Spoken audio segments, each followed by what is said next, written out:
আপনি আসলে রাষ্ট্রের সর্বোচ্চ ক্ষমতায় বা রাজনীতির জায়গায়, দেশ পরিচালনায় সেগুলিতে আপনি আসলে আসতে চেয়েছিলেন কিনা, চান কিনা, বা ওই জায়গা থেকে?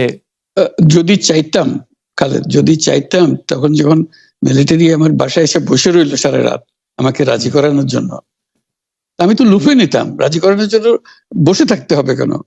আমি যদি ক্ষমতাই চাইতাম বলে আর চলেন চলেন, কি করতে, কি কোন জামাটা পড়তে হবে দেখিয়ে দেন, এখনই যাচ্ছি। আমি তো সেটা করিনি, তাদের সঙ্গে তর্ক করেছি, সারা রাত ধরে তর্ক করেছে যে না ভাই আমাকে দিয়েন না, আমি এই কাজের উপযুক্ত না, আপনারা অন্য লক্ষ্য যান। তারা আমার উপরে মন ঠিক করে ফেলেছে আমাকে নিতে হবে। আমি বারে বারে বলতেছি তাদেরকে, তারা নিরাশ হয়ে ফিরে গেল, বললো যে সকালবেলায় আবার আসবো, সকালবেলায় আসলে তখন আপনি আমাদেরকে বলেন যে রাজি আছেন। আমি বললাম যে না, সকালবেলা আসলে একই কথা পাবেন, কারণ আমি তো এটা এমন কিছু না যে মনের মধ্যে সন্দেহ রেখে, দ্বন্দ্ব রেখে আপনাদেরকে বলছি, অত্যন্ত পরিষ্কার ভাবে আপনাদের কাছে বলছি। ঠিক আছে, তা না হলে তো আমি সঙ্গে সঙ্গেই রাজি হয়ে যেতাম। কে ছাড়ে যাও আপনাকে, দেশের পুরো সরকারের প্রধান হবার জন্য আহ্বান জানাচ্ছে, বাংলাদেশে এরকম কয়জন মানুষ আছে বলবো যে না আমি এই দায়িত্ব গ্রহণ করব না? আমি তো করলাম সেটা।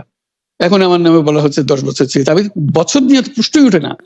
প্রশ্ন হচ্ছে আগামীকাল সকালবেলা আপনি শপথ গ্রহণ করবেন, এই কথা। আমি বলছি না, করবো না। তারপরে এরপরে তো কয় বছর, কয় কাণ্ড। আমি 10 বছর দিয়ে কি করবোটা কি? আমি 10 বছর দিয়ে, আমি তো বলছি আমি এই কাজের জন্য নই। দেশে আমার দেশ পরিচালনা করা আমার দায়িত্ব না, আমার কাজ না। আমি জানি না এটা কিভাবে করতে হয়, আমি যেটা জানি সেটা করি। Make sense. আপনার মেয়ে মনিকা ইউনুস সম্প্রতি একটি সাক্ষাৎকার দিয়েছেন CNN এ।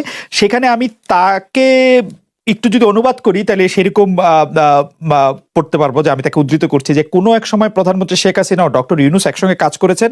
আমি আশা করি সেই সময়টা আবার ফিরে আসুক, শুধু গ্রামীণ কিংবা সংশ্লিষ্ট সব প্রতিষ্ঠানগুলোর ভালোর জন্যই নয়। যদি তারা আবারও একসঙ্গে কাজ করেন তাহলে সেটা চমৎকার হবে। এই মনিকা ইউনুসের এই আশা কি আপনারও মানে একই রকম আশা কিনা, যে প্রধানমন্ত্রী শেখ হাসিনা এবং ডক্টর ইউনুস একসঙ্গে কাজ করলে আরো কিছু চমৎকার কাজ হবে, বা এটা আপনি আশা করছেন এরকম কি? এটা কি এখন আমার জন্য করা যাচ্ছে না যে আমি নারাজ, যে করতে চাই না? তুমি ভাবখানা এমন করছো যে আমি আপত্তি করছি, আমি কাজ করতে চাই না। আমাকে যে বললাম চোর বদমাইশ করে রেখেছে, সেখানে কাজ করার তো কথাই উঠছে না। আমার নাম উঠলেই ওনার রাগ উঠে যায়। আমাকে সুদখোর না বললে ওনার মন তৃপ্ত হয় না।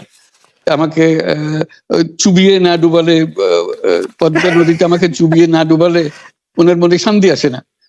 ঠিক আছে, এখন আমি কি করে বলবো? ওনাকে বলতে তো হবে, ওনাকে যদি কিছু বলতে হয়। পদ্মা নদীর কথাটা যখন উঠলই, পদ্মা ব্রিজ সম্পর্কে যে কথাটা সরকারের উচ্চ মহল থেকে এটা বলা হয় যে আপনি আপনার ক্ষমতা ব্যবহার করে বা আপনার পরিচিতি ব্যবহার করে বা আপনার যে একটা সাংঘাতিক রকমের গ্রহণযোগ্যতা সারা দুনিয়াতে আছে, যেটি আসলে ওয়ার্ল্ড ব্যাংক সহ অন্য জায়গায় আছে, সেটি দিয়ে আসলে আপনি পদ্মা সেতুটা বাংলাদেশ যাতে ঋণ না পায় সেটির জন্য আপনি চেষ্টা করেছেন।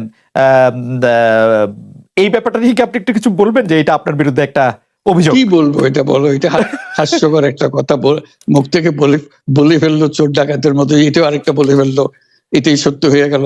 আমরা যে বারে বারে বিবৃতি দিলাম তখন এটা প্রশ্নই উঠে না। আমরা বাংলাদেশের নাগরিক হিসেবে আমরা গৌরবান্বিত যে এই পদ্মা সেতুর উপরে আমরা একটা সেতু বানাতে পারবো, এটার জন্য আমরা সবাই চাই।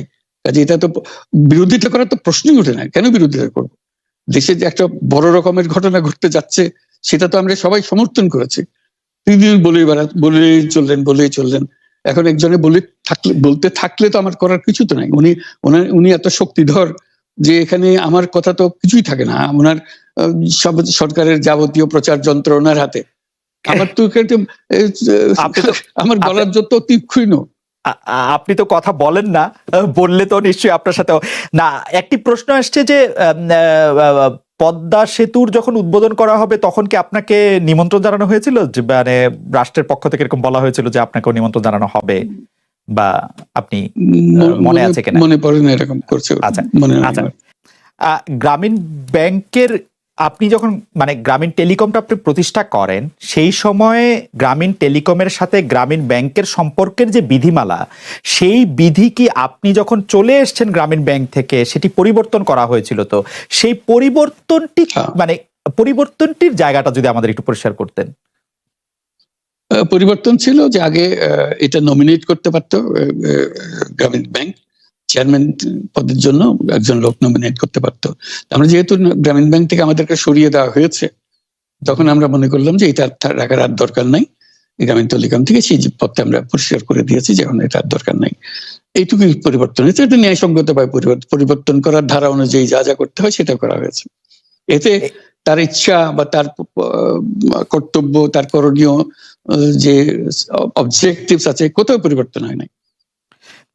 এই ক্ষেত্রে আমাদের এই বিষয়ে আর কি এইটাই আমাদের আরেকটা প্রশ্ন, সেটা হচ্ছে যে গ্রামীণ টেলিকম কি গ্রামীণ ফোন থেকে প্রায় 37% লভ্যাংশ পায়, যে এবং যদি পায় 34% লভ্যাংশ পায়, সেই 34% লভ্যাংশের যে টাকাটা, সেই টাকাটা কোথায় বা কি উদ্দেশ্যে ব্যয় করা হয়?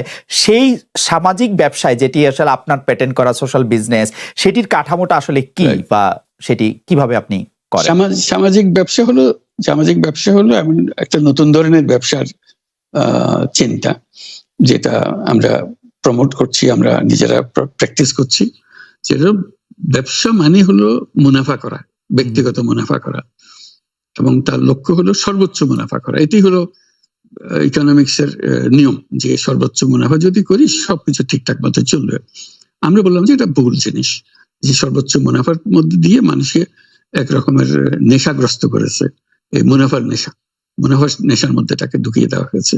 এই মানুষকে এই মুনাফার নেশাগ্রস্ত মানুষ হিসেবে এটা আমরা কল্পনা করতে পারি না। আমরা বলছি যে এটা মুনাফা সে করবে, সর্বোচ্চ মুনাফা করবে, কিন্তু অন্য ধরনের ব্যবসা আছে। ব্যবসা এখন শুধু এক প্রকারের ব্যবসা আছে, যে ব্যবসাতে শুধু মুনাফা সর্বোচ্চ করেন, এটাই হলো নির্দিষ্ট নিয়ম। আমরা বলছি আরেক রকমের ব্যবসা, যেটা হলো মানুষের সমস্যার সমাধান করা, মুনাফার জন্য কোনো রকমের ইচ্ছা তার না থাকা, মুনাফা বিহীন ভাবে, কোনো মুনাফা, ব্যক্তিগত মুনাফা না নিয়ে শুধু সমস্যা সমাধানের জন্য ব্যবসা করা, এটাকে আমরা বলছি সামাজিক ব্যবসা।